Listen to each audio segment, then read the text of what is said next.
St Clair Shores, what's going on? Your market is super hot. Let's get into it.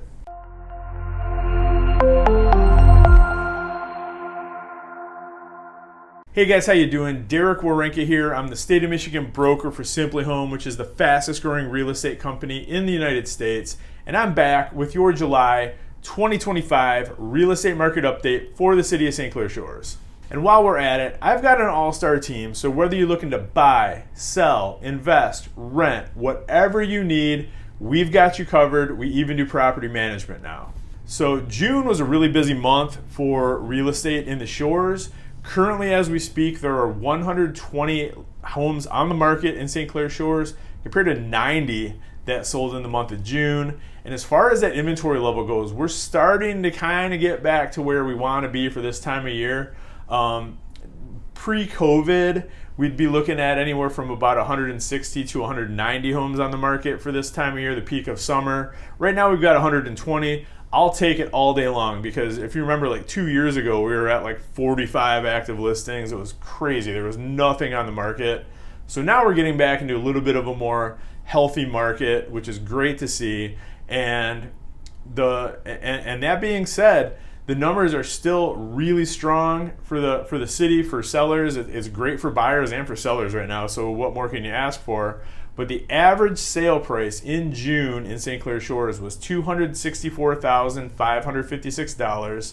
That's up 1.6% from the month of May, and it's up 2.2% from June of 2024. And of the homes that did sell in June in St. Clair Shores, the average home sold for 100.6% of asking price and sold in an average of only 20 days on the market. And currently in St. Clair Shores, there's 1.5 months worth of inventory on the market. So what does all of this mean? Homes are not appreciating as fast as they were the past few years. Is that something to be concerned about? I would submit that no, this is more in line with what a healthy market is supposed to be doing. I'd even say if we were appreciating even a little bit less every month, I'd still be fine because that is sustainable forever, basically. And it's our ratio of homes that sold to homes that are on the market is pretty strong. I mean, 90 homes in a month is a really good number. I think that might be some of the most homes that we've sold all year in any given month. So that's good to see. And then the fact that the average home that sold is still selling for over asking price. That means that the majority of properties, more than half at least, went to multiple offers and got bid up higher than what people are asking for. And our average days on market is definitely creeping up. I think if you went back and looked at videos from like July of the past couple years, our average days on market were probably closer to single digits, like probably I don't know exact, I didn't look it up, but 9, 10, 12 days on market on average. I'm not too concerned. 20 days is still not that much in the grand scheme of things. But one of the key metrics that I look for in overall health of a market is the average days on market that it takes for a home to sell. And my benchmark is about 30 days for when things start shifting more towards a buyer's market than a seller's market. So we're creeping up there, but we're not there yet. But if you are a home buyer, don't despair because you've got much more opportunity to actually work the price down than you have any time since before COVID. 2019 was the last year that we had this much inventory on the market. We actually had more than we do now. But from 2020 to 2024, we had much less inventory on the market at any given time, which really made it difficult for buyers because if you needed to get that house, you just had to come in with your strongest offer. Waiving inspections, doing appraisal guarantees, pulling out all the stops, giving your absolute best offer. Now you don't have to do that as much. So for me as a buyer's agent, that makes me very happy because I love negotiating. I hate having my clients pay full price or more, and it lets me kind of do what I do best, which is negotiate prices for when I'm working for buyers, I'm obviously getting your price down, and when I'm working for sellers, I'm working to get you the best price in terms. But that gives me the ability to actually do that for the first time in years, which makes me happy.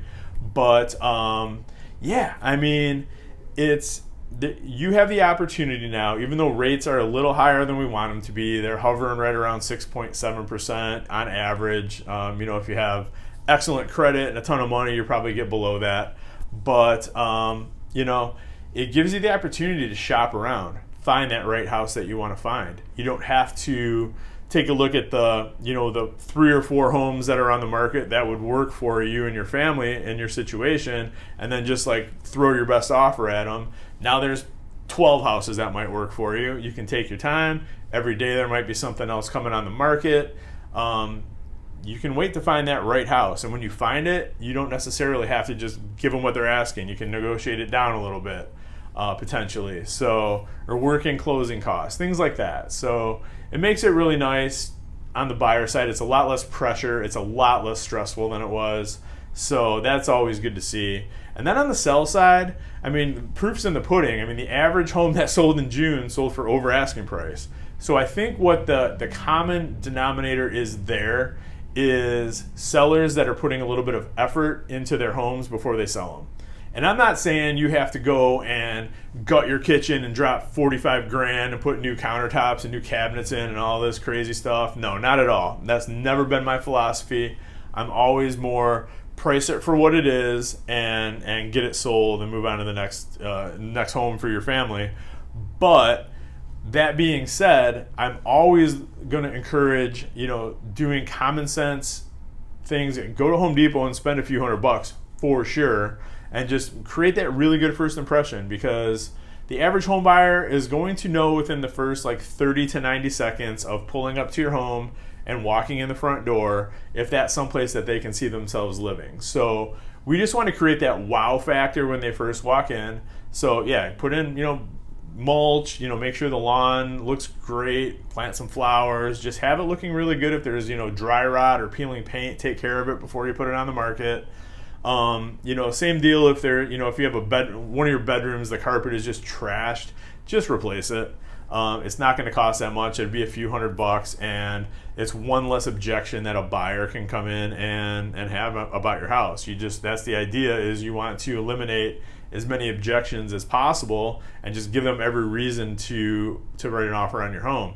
So that's one of those common sense things. I'll never be the guy that says you have to spend whatever $4,000 refinishing your hardwood floors or something like that. To me, that's just money wasted. You're not going to get enjoyment out of that because you won't be living in the house anymore.